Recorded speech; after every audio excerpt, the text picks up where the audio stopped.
This Mark Brown here. We're going to be looking at how we can actually add a video to this PowerPoint presentation here. Alright, and that's your presentation. I just want to put a video to it. Alright, so the first thing you wanted to do is insert rather a blank slide like this to put the video.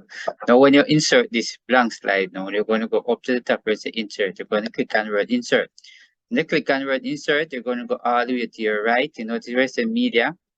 You're going to click on the little pointer. When you click on the little pointer, you will see audio, recording, and video. So you're going to click on the down arrow go down, and you're going to click on this device. Some of you one might not show this device, but you will see the same option.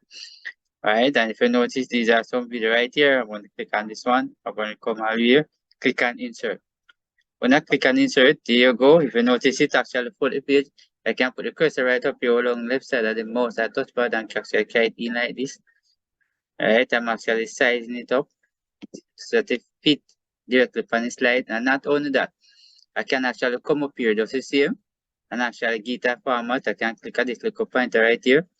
I can actually shape the video to exactly where I want it. Right, I can actually shift it here. I'm going to carry it up a little bit more. Just like that. Right, so if I put it into slideshow like this, right, you will see the video looking like that. But is it possible that it can play? All right, when you come right here, notice it's for the section that can play. If I click on it, right away, you notice it started to play. Yes, so very important. So this is how we actually insert video right here in our PowerPoint presentation. So thanks for watching. See you in the next video.